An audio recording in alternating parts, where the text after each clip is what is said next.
दोस्तों स्टडी 91 के online show में आप सभी का बहुत बहुत स्वागत है। दोस्तों आज 10 पीएम के इस शो में हम चर्चा करने वाले हैं भीमराव अंबेडकर की 5 पीढ़ियों के बारे में। जी हाँ दोस्तों, 5 पीढ़ियों का इतिहास दोस्तों आपको पता चलेगा, जहां भीमराव अंबेडकर जी के पिताजी से लेकर आगे उनके पुत्र, उनके पोते और उनके परपोते तक की बात पर हम लोग चर्चा किया जाएगा। लेकिन सबसे बड़ी बात है कि आप भीमराव अंबेडकर जी के बारे में कितना जानते हैं। ठीक है, बहुत बड़ा सवाल है। कुछ सवाल यहाँ स्क्रीन पर मैंने रखे हैं, कई लोगों को इसके बारे में जानकारी भी नहीं होगी। जैसे मैं अगर आपसे पूछूं कि भीमराव अंबेडकर जी आखिर कितने विषय के ज्ञाता थे, कितने विषय के जानकार थे, कितनी भाषाओं का ज्ञान उन्हें था, उनके पास कितनी डिग्रियां थी। हमारे आपके पास तो मुश्किल से गिनी चुनी 4-6 डिग्रियां होती है, भाई 32 डिग्रियां थी अंबेडकर जी के पास। आप मुझे बता दो कि हम अंबेडकर जी के बारे में क्यों न पढ़ें, क्यों न उनके बारे में जानें। इसी तरह से तमाम ऐसे सवाल है। मैं आपसे पूछूं, दुनिया में बहुत सारे लोग हैं, ठीक है, आप जानते हैं दोस्तों दुनिया की आबादी कितनी ज्यादा बढ़ चुकी है, और ऐसे में सबसे ज्यादा प्रतिमा पूरी दुनिया में किसका है, तो अंबेडकर जी की। हो सकता है कि आपके गांव के आसपास भी कुछ प्रतिमाएं देखने को मिल जाए। सबसे ज्यादा प्रतिमा, मैं देवताओं की बात नहीं कर रहा हूं, मैं बात कर रहा हूं किसी ऐसे पुरुष की जिसकी प्रतिमा सबसे ज्यादा लगी हो, तो अंबेडकर जी एकमात्र ऐसे व्यक्ति हैं जिनकी प्रतिमा इस धरती पर सबसे ज्यादा है। जी हां, सबसे ज्यादा किताबें अगर लिखी गई किसी के ऊपर तो अंबेडकर जी के ऊपर, सबसे ज्यादा अगर गाने गाए गए किसी के ऊपर दोस्तों तो अंबेडकर जी के ऊपर, कई सारा रिकॉर्ड इनके नाम पर है। तो आइए हम लोग पढ़ते हैं, बहुत कुछ जानेंगे। थोड़ा सा अगर आप समय देंगे तो मैं बहुत ही अच्छे अच्छे पॉइंट्स आपको बताऊंगा। ठीक है, तो चलिए आगे बढ़ते हैं दोस्तों। ये अंबेडकर जी का चित्र है, रियल पिक्चर है दोस्तों। और सबसे पहला सवाल कि अंबेडकर जी कितनी भाषा के जानकार थे, तो हम और आप चाहेंगे कि ये चीजें जानने के बाद हम अपने आगे या खुद को उस काबिल बनाएं कि ज्यादा से ज्यादा भाषाओं के जानकार बन सके। तो दोस्तों अगर विषय की बात की जाए दोस्तों, तो याद रखेंगे 64 विषय के जानकार माने जाते हैं भीमराव अंबेडकर जी। इसी तरह से 9 भाषाओं का ज्ञान था उन्हें पास। ठीक है, सबसे ज्यादा डिग्रियां 32 डिग्रियां थी उनके पास। ठीक है, आज तक भारत में ऐसा कोई नहीं हुआ है जिसके पास इतनी सारी डिग्रियां हो। दुनिया में सबसे ज्यादा अगर किसी की प्रतिमाएं लगी दोस्तों तो किसकी लगी हैं, अंबेडकर जी की प्रतिमाएं हैं। इतनी प्रतिमाएं तो धरती पर किसी भी व्यक्ति की नहीं लगी हुई हैं। इसी तरह से दोस्तों अगर आपसे कभी सवाल आए कि पहली प्रतिमा इनकी कहां लगी, तो याद रखिएगा कोल्हापुर। ये महाराष्ट्र में एक जगह है दोस्तों कोल्हापुर। पहली प्रतिभा दोस्तों ये कोल्हापुर में लगाई गई थी, और 1950 में ही इनकी प्रतिमा लग चुकी थी जब ये जीवित थे। इनका निधन दोस्तों 1956 में हुआ है, इनके जीते जी ही इनकी प्रतिमा लग गई। क्या हम में आप में से किसी व्यक्ति ने इतना अच्छा काम किया हो कि जीते जी उनकी प्रतिमा लगी हो? अरे प्रतिमाएं तो मरने के बाद लगती हैं। ठीक है, जीते जी अगर किसी के बारे में जानकारी हो जाए कि व्यक्ति कितना महान है, तो अपने आप में कितनी बड़ी बातें होंगी। ठीक है, तो याद रखेंगे।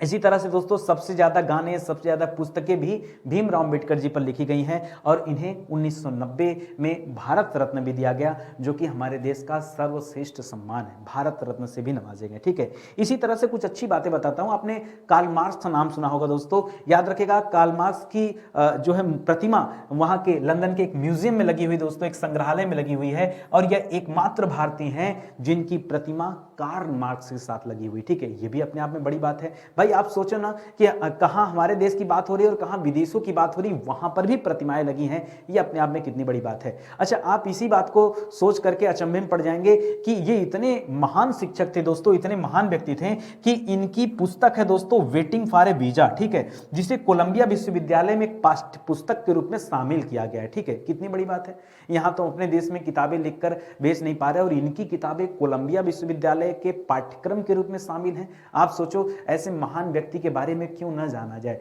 तो इनकी पूरी पीढ़ी के बारे में दोस्तों आज हम लोग समझेंगे और जानेंगे। अच्छा, आप दोस्तों जो तिरंगा देखते हैं, जो हमारे देश में तिरंगा है, इस तिरंगे पर जो अशोक चक्र लगा हुआ बीच में, ठीक है, उस अशोक चक्र को लगाने का सुझाव किसने दिया था, तो सबसे पहले अंबेडकर जी ने दिया था। ठीक है, इसके पहले तिरंगे पर चरखे का चित्र बना हुआ था, बाद में उसे रिप्लेस कर दिया गया अशोक स्तंभ से। तो उस अशोक स्तंभ पर जो चक्र बना हुआ दोस्तों, उससे रिप्लेस किया गया। तो उस चक्र को लगाने का सुझाव किसने दिया था, तो ये भी अंबेडकर जी ने ही दिया था। मुझे लगता है बहुत सारी बातें आपको पता चल चुकी होंगी। आइए अब सीधे मुद्दे की बात करते हैं। सर रुकिए, ये आपके पीछे तो कुछ अलग ही नजारा है। जी हाँ, ये नजारा है गौतम बुद्ध का। आप दुनिया में जितने भी इमेज देखे होंगे दोस्तों गौतम बुद्ध जी का, जी हाँ, वो अच्छा, गौतम बुद्ध महावीर स्वामी में एक बहुत बड़ा अंतर है। जब कभी आप पिक्चर सर्च करेंगे ना, तो मैं आपको एक लाइन में डिफरेंस बता दूं। आप गूगल सर्च करेंगे, आपको दोनों लोगों की पिक्चर एक जैसी लगेगी। ठीक है, लेकिन दोस्तों पहचानने के सिर्फ 2 तरीके हैं जिससे आप जान सकते हैं कि कौन सी पिक्चर गौतम बुद्ध जी की है और कौन सी पिक्चर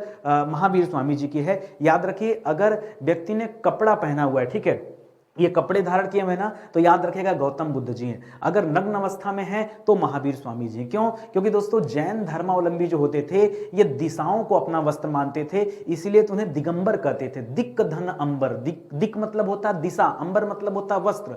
जो दिशाओं को अपना वस्त्र मानते हैं उनके लिए किसी कपड़े की जरूरत नहीं होती, वो नग्न अवस्था में रहते हैं। तो महावीर स्वामी की जो पिक्चर होगी दोस्तों नग्न अवस्था में होगी। दूसरी पहचान क्या है, इनके सिर पर दोस्तों याद रखेंगे इस तरह के घेंघे की आकृति बनी हुई, इसमें तो नहीं दिख रहा होगा लेकिन यहां पे आपको दिख रहा होगा, ठीक है। तो ये जो घेंघा की आकृति थी दोस्तों, कहा जाता है कि जब ये तपस्या में लीन थे तो इनके सर पर सूर्य की रोशनी ज्यादा ना पड़े और इनका सर जो है ठंडा रहे, इसलिए यहां पर घोंघों ने आकर दोस्तों अपना आसन बना लिया था, इनके मस्तक पर रहते थे। तो ये भी दोस्तों इनको पहचान का तरीका है, ठीक है। ये जो तीसरा पिक्चर है दोस्तों, इसके बारे में क्या खास है मैं बताना चाहता हूं दोस्तों। ये वो पिक्चर है जिसे भीमराव अंबेडकर जी ने बनाया था, ठीक है। दुनिया में आज मैं पहली बार ये देखा, मैं ये सारे फैक्ट तो मैं हमेशा देखता था, लेकिन आज मैं जब अंबेडकर जी के बारे में पढ़ रहा था तो मुझे एक नई लाइन सीखने को मिली। मैं वो लाइन आपसे बताना चाहता हूं। उस लाइन में लिखा हुआ था सर कि अंबेडकर जी ने जो ये पिक्चर बनाया इसमें गौतम बुद्ध की आंखें खुली हुई थी। इसके पहले, ये पहली पेंटिंग दुनिया की है, ये धरती की पहली पेंटिंग है जब गौतम बुद्ध की आंखें खुली हैं। इसके पहले जितनी भी पेंटिंग है उसमें आंखें बंद थी, ठीक है, या अर्ध खुली, ऐसी आंखें हल्की खुली रहती हैं, ये बंद आंखें हैं, ठीक है। तो आंखें बंद थी। मुझे लगा कि ऐसा हो सकता है क्या। मैंने गूगल सर्च किया और हजारों पेंटिंग देखा, हजारों पिक्चर देखा, लेकिन कहीं पर हमें आंखें खुली नहीं मिली, ठीक है। आंखें खुली कहां मिली दोस्तों, जो पिक्चर गौतम बुद्ध जी का अंबेडकर जी ने बनाया था वही पिक्चर में दोस्तों हमें ये चीजें देखने को मिली। तो आपके लिए भी हो सकता है ये चीजें नई हो। आइए मुद्दे की बात करते हैं, थोड़ा सा स्पीड में आगे बढ़ेंगे। याद रखेंगे कि अंबेडकर जी का जन्म कहां हुआ था, तो 14 अप्रैल, जी हां 14 अप्रैल 1891 में इनका जन्म हुआ था। इंदौर के पास एक छोटा सा गांव है दोस्तों महू, ठीक है, महू में इनका जन्म हुआ था। जबकि मूल रूप से ये महाराष्ट्र के निवासी थे, ठीक है, मूल रूप से ये महाराष्ट्र के निवासी थे, लेकिन इनका जन्म महू में हुआ। आपके मन में भी सवाल होगा सर जब वहां के रहने वाले थे तो महू में कैसे पैदा हो गए। दोस्तों कहानी ये थी कि इनके पिताजी सेना में सूबेदार थे, ठीक है। तो उनकी दोस्तों ड्यूटी कहां पर थी, महू में थी, महू में छावनी में उनकी ड्यूटी थी। तो यहीं पर उनका परिवार भी रहता था और उसी दौरान दोस्तों अंबेडकर जी का जन्म हो गया। आ गई बात समझ में, ठीक है। आज मैं आपको वो तथ्य बताऊंगा, बहुत सारे लोगों को अंबेडकर जी का पूरा नाम भी नहीं पता है, ठीक है। जैसे गांधी जी का नाम हम पढ़ते हैं कि मोहनदास करमचंद गांधी, उसी तरह अंबेडकर जी का नाम क्या, आप कहेंगे डॉक्टर भीमराव अंबेडकर, मैं कह रहा हूं गलत है, ठीक है। डॉक्टर भीमराव अंबेडकर ये उनका पूरा नाम नहीं, इनका पूरा नाम था डॉक्टर भीमराव रामजी अंबेडकर। क्या नाम था, डॉक्टर भीमराव रामजी दोस्तों इनके पिताजी का नाम था। और मराठा कल्चर है दोस्तों, जब आप महाराष्ट्र में जाएंगे तो वहां का कल्चर है कि अपने पिता का नाम लोग अपने नाम के साथ जोड़कर रखते हैं। तो इनका पूरा नाम क्या हुआ, डॉक्टर भीमराव रामजी अंबेडकर। याद रखेंगे ना, कुछ तो नया सीखने को मिला होगा हमारी क्लास में। आइए इसी तरह से और भी बातें करते हैं। इनकी जो मृत्यु हुई थी दोस्तों, ये 6 दिसंबर 1956 को इनकी मृत्यु हुई थी। वैसे तो मृत्यु हुई थी दोस्तों दिल्ली में, लेकिन बाद में इनका जो है दफन किया गया, इन्हें जो है महाराष्ट्र में ले जाके दफन किया गया, ये भी ध्यान रखेंगे, ठीक है। आइए थोड़ा सा और अंदर चलते हैं। अपने माता पिता की दोस्तों ये 14वीं संतान थे, अंतिम, ठीक है। इनके पहले 13 भाई बहन आ चुके थे, ठीक है। ये अंतिम में दोस्तों 14वें नंबर पर आए थे, ठीक है। लेकिन संजोग देखे दोस्तों इनके भाइयों बहनों की दोस्तों कम समय में, अल्पायु में ही दोस्तों मृत्यु हो गई थी। यहां पर साफ सुथरे तौर पे लिखा गया दोस्तों कि भीमराव अपने माता पिता के 9 भाई बहनों कि दोस्तों उन्हीं के समय में दोस्तों बचपन में ही मृत्यु हो गई थी, अकाल मृत्यु जिसे आप कह सकते हैं। और जिनमें दोस्तों 14वीं संतान में 11 लड़कियों और 3 लड़कों में दोस्तों ये आखिरी थे, ये भी ध्यान दीजिएगा, ठीक है। वैसे 11 लड़कों 3 लड़कियों होना चाहिए, ठीक है, तो इसको ध्यान दीजिएगा। अच्छा, इसके बाद दोस्तों पूरा मामला क्या है जरा मैं वो बताना चाह रहा हूं, ठीक है। पूरे मामले में सबसे पहले नाम की बात आती, ठीक है। तो नाम इनका क्या था, डॉक्टर भीमराव रामजी अंबेडकर। आप ये तथ्य याद रखिएगा। इनके पिताजी जो थे दोस्तों, इनके पिता का नाम था रामजी राव। क्या नाम था दोस्तों इनके पिताजी का नाम, इनके पिताजी का नाम था दोस्तों रामजी राव। याद रखेंगे, रामजी राव इनके पिताजी का नाम था। और ये इनके पिता जो थे दोस्तों, ये हमने कहा ना कि ये सेना में काम करते थे। लेकिन दोस्तों अगर मैं संप्रदाय की बात करूं कि किस संप्रदाय को मानते थे, तो ध्यान रखेंगे कबीर पंथी थे। माता तो गृहिणी थी, वो धर्म में विश्वास रखती थी, लेकिन पिताजी जो थे दोस्तों ये कबीर पंथ थी, मतलब एक कबीर पंथ के अनुयायी थे, ये आप ध्यान रखेंगे। इनके दादा का नाम था दोस्तों मालोजी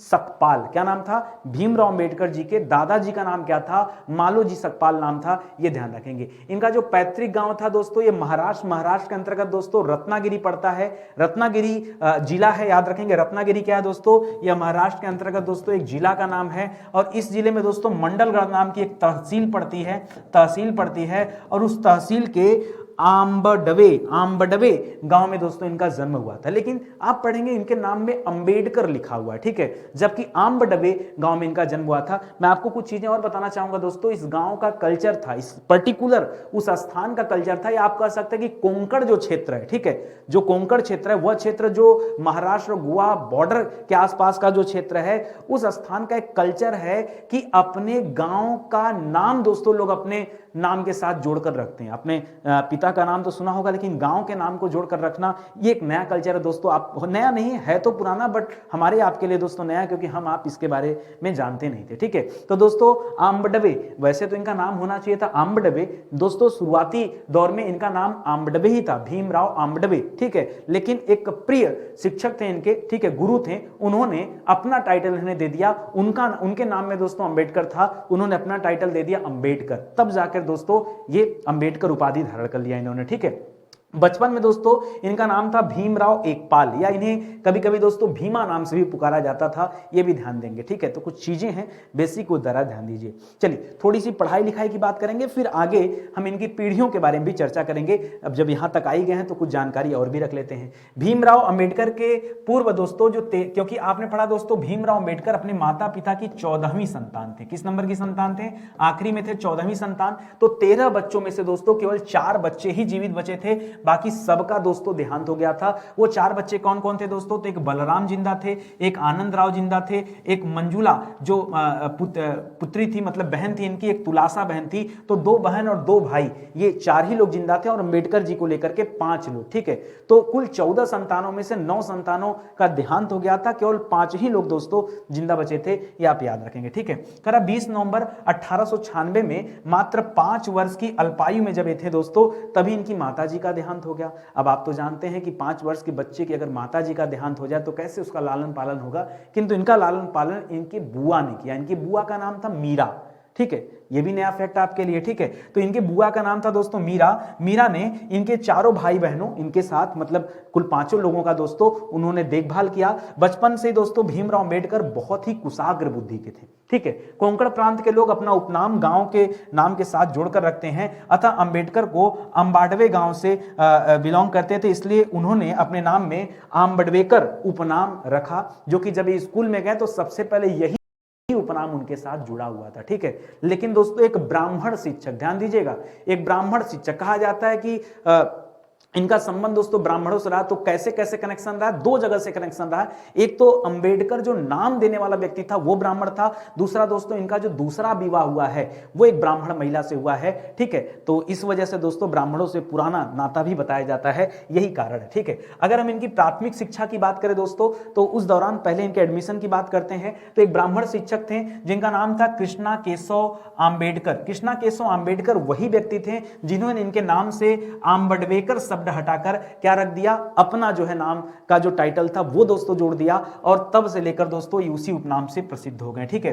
करा अंबेडकर ने सतारा में रजवाड़ा चौक पर स्थित दोस्तों एक शासकीय हाई स्कूल है, अब स्कूल का नाम बदल गया, अब उसका नाम है दोस्तों प्रताप सिंह हाई स्कूल। उसी स्कूल में दोस्तों 7 नवंबर सन 1900 को पहली बार दाखिला लिया था, इसीलिए महाराष्ट्र सरकार 7 नवंबर को, स्पेशली दोस्तों 7 नवंबर को क्या मनाती है? महाराष्ट्र में विद्यार्थी दिवस मनाया जाता है। कहां पर दोस्तों? महाराष्ट्र में विद्यार्थी दिवस मनाया जाता है। कब मनाया जाता है? 7 नवंबर को मनाया जाता है। क्यों मनाया जाता है? क्योंकि उसी दिन पहली बार अंबेडकर जी ने स्कूल में दाखिला लिया था, ठीक है। पॉइंट वाली बात याद रखेगा। और उनका जो उपस्थिति की पंजिका में जो क्रमांक था दोस्तों 1914वें नंबर पे दोस्तों ये क्रमांक उनका था, रोल नंबर जिसे हम आप कहते हैं, ठीक है। रोल नंबर तो इसे नहीं बोल सकते, रोल नंबर क्लास के लिए होता है, लेकिन जब आप कहीं एडमिशन लेते हैं दोस्तों तो एडमिशन में एक उपस्थिति पंजिका होती है दोस्तों, उसमें जो इनका क्रमांक था वो 1914वां क्रमांक था। ये भी आपके लिए कुछ नया फैक्ट है, ठीक है। आइए और आगे बढ़ते हैं, अब इनके विवाह की बातें करते हैं। पहले थोड़ी सी और पढ़ाई कराते हैं इनकी।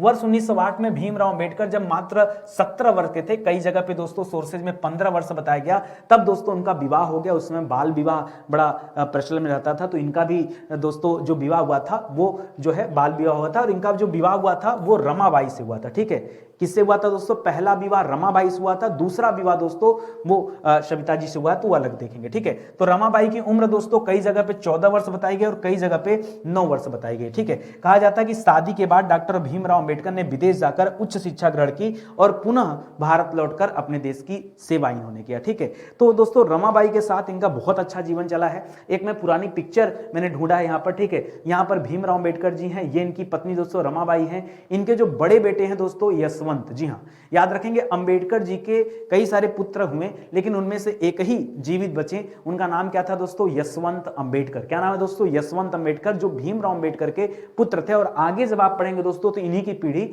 आगे बढ़ेगी, ये पिक्चर आप याद रखेंगे। ठीक है, इसके बाद ये बगल में जो बैठी है दोस्तों, ये इनके बड़े भाई की पत्नी थी दोस्तों, लक्ष्मीबाई इनका नाम था। और इनके बगल में दोस्तों इनके भतीजे हैं, मुकुंद नाम इनका। ठीक है, मुकुंद, तो इसको भी याद रखेगा। नीचे दोस्तों एक कुत्ता है, बड़ा ढूंढने के बाद मुझे इसका भी नाम पता चला। ये अंबेडकर जी का पसंदीदा कुत्ता था जिसका नाम था टोबी। क्या नाम था? टोबी। तो ढूंढने से सब कुछ मिल सकता है, ये आप अच्छे से देख पा रहे होंगे। ठीक है, आइए आगे बढ़ते हैं दोस्तों।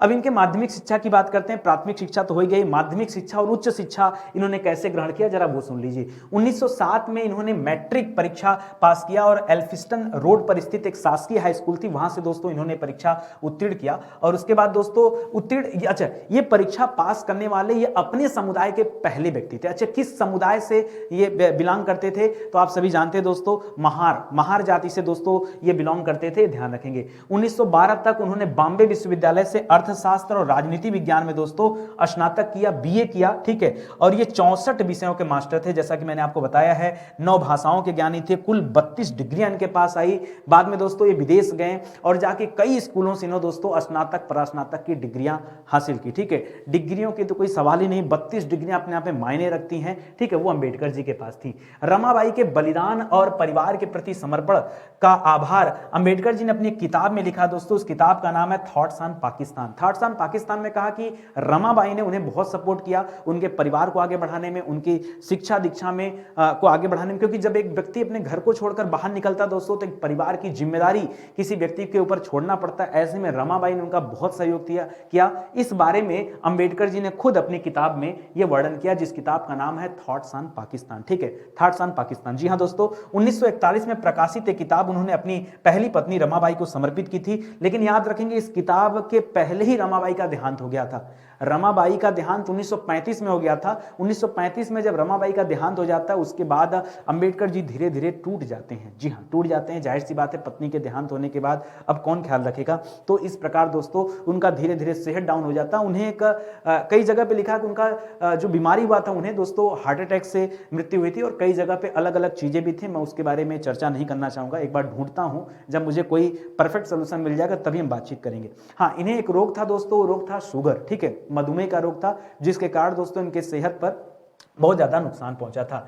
40 के दशक में, मतलब 1940 का जो दशक था, उस दशक के दौरान अंबेडकर जी की तबीयत बहुत ज्यादा खराब रहने लगी और उनका डायबिटीज जो था दोस्तों वो कंट्रोल से बहुत ज्यादा बाहर होने लगा। इसी कारण दोस्तों मुंबई में उन्होंने इलाज कराया। इलाज के दौरान दोस्तों एक डॉक्टर महिला थी जिनका नाम था शारदा कृष्णराव कबीर। जी हाँ दोस्तों, इनके पिता का नाम कृष्णराव है। तो मैंने कहा ना कि मराठियों का कल्चर है कि अपने पिता का नाम अपने साथ जोड़ के रखते हैं, अपने गांव का नाम भी जोड़ के रखते हैं, अलग अलग कल्चर होता है। यहाँ याद रखेंगे दोस्तों, शारदा कृष्णराव कबीर। शारदा कबीर आप याद रख सकते हैं दोस्तों। शारदा कबीर जो वो डॉक्टर थी जिन्होंने इनका इलाज किया। बाद में दोस्तों उन्हीं के साथ इनकी दोस्ती हो जाती, गहरी मित्रता होती है। कहा जाता है, कई किताबों में भी दोस्तों वर्णन है, वो किताब खुद जो है शारदा कबीर जी ने लिखा है। ठीक है, और उस किताब में इन्होंने बताया कि किस तरह से इनका प्रेम प्रसंग चला। यानी कानून, जिस कलम से दोस्तों अंबेडकर जी ने कानून की किताब तैयार की, उनके पास अथाह प्रेम भी था, है कि नहीं। और ये इसलिए भी जरूरी था, देखिए कई बार उन्होंने तो एक शुरुआती दौर में ये डिसाइड किया कि रमाबाई के जाने के बाद वो कभी अब विवाह नहीं करेंगे। ठीक है, और ये उनका डिसीजन था, लेकिन उन्हें मजबूरन विवाह इसलिए करना पड़ा। आप सोचो, उस समय इनके ऊपर देश की सबसे बड़ी जिम्मेदारी थी, वो थी दोस्तों संविधान तैयार करने की। जी हाँ, संविधान लिखने का काम भले कोई और व्यक्ति किया हो, लेकिन दोस्तों वो बहस, वो तरीके और उसके लिए नियम कानून, दुनिया का सबसे बड़ा लिखित संविधान जो भारत में तैयार हुआ, अंबेडकर जी नहीं होते तो इस संविधान तैयार होने का सवाल ही नहीं उठता। ठीक है, 2 साल 18 महीने 2 साल 11 महीने 18 दिन लग गए दोस्तों इस संविधान को तैयार करने में। और उसमें दोस्तों जो ड्राफ्टिंग कमेटी थी, उस ड्राफ्टिंग कमेटी के अध्यक्ष ही स्वयं दोस्तों डॉक्टर भीमराव अंबेडकर जी थे और भारत के पहले कानून मंत्री भी बने। हालांकि कई ऐसी परिस्थितियां बनी जिनकी वजह से इन्हें अपना इस्तीफा भी देना पड़ा, वो एक अलग मुद्दे की बात है, लेकिन ये चीजें थी। ठीक है, तो शुरुआती समय में जब रमाबाई का देहांत हुआ तब इन्होंने डिसाइड किया कि विवाह नहीं करेंगे। बाद में दोस्तों जब इस तरह के उनके ऊपर भार पड़ा कि नहीं उन्हें संविधान तैयार करना है, सारी चीजें हैं, तब उन्हें लगा कि नहीं अब जीवन में थोड़ी सी गति लानी पड़ेगी। और धीरे धीरे जब उनका शरीर सुधरा दोस्तों, उन्होंने किताबों में खुद वर्णन किया है कि अगर शारदा कभी नहीं रहती तो मैं 8-10 साल पहले ही मर चुका होता, ऐसा उनका मानना था। उनका जीवन जो है बढ़ गया, ऐसा अंबेडकर जी खुद कहते हैं। ठीक है, तो कुल मिला जुला कर दोस्तों शारदा कबीर के साथ उनका विवाह हो गया। हालांकि ब्राह्मण जाति का इस जाति में दोस्तों विवाह करना उस समय में दोस्तों बड़ा जो है कठिन कार्य था। इस वजह से दोस्तों दोनों लोगों के परिवार में इसका विरोध हुआ, लेकिन फिर भी दोस्तों विवाह हुआ। अरे लव मैरिज को कौन टाल सकता है। ठीक है, लव मैरिज कहने का मतलब लव मैरिज कोई बुरी चीज नहीं है। ठीक है, एक दूसरे को लोग समझते हैं, प्यार करते हैं, इज्जत देते हैं और लगता है कि जीवन चल सकता है तो बेशक चीजें अच्छी हैं, बेहतर होना चाहिए। ये जाति प्रथा से उठकर कम से कम अंबेडकर जी ने काम तो किया। तो ध्यान देंगे दोस्तों, विवाह का विरोध भी किया गया। सविता जी से ही अंबेडकर जी ने दूसरी शादी कर ली। हालांकि शादी का अंबेडकर जी के परिवार में भी विरोध हुआ। सविता से उनकी शादी जो हुई थी दोस्तों 1948 ईस्वी में हुई थी। सविता के बारे में अच्छा, ये सविता क्यों हो रहा दोस्तों, शुरू में उनका नाम शारदा कबीर था, विवाह के बाद उनका नया नाम रखा गया।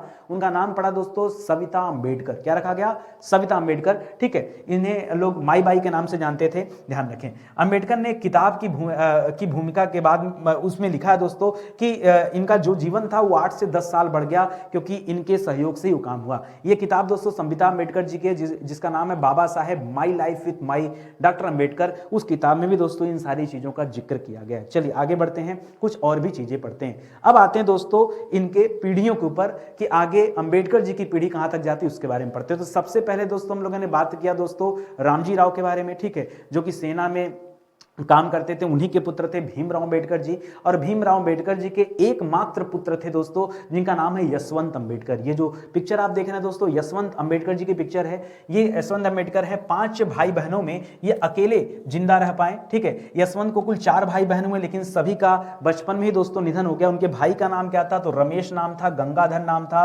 राजरत्न नाम था और एक बहन थी दोस्तों इंदु। ठीक है, तो याद रखेंगे 4 भाई बहन थे, तो 4 भाइयों में एक तो ये जीवित बच गए। ठीक है, यशवंत जी के भी आगे चल के दोस्तों 4 बच्चे होते हैं जिनमें 3 बेटे हैं और 1 बेटी है। ठीक है, तो सबके बारे में एक एक करके पढ़ा जाएगा। ठीक है, 3 बेटे और 1 बेटी है। चलिए आगे बढ़ते हैं। ठीक है, अगर हम बात करें दोस्तों यशवंत अंबेडकर, ठीक है, तो देखिए भीमराव अंबेडकर के एकमात्र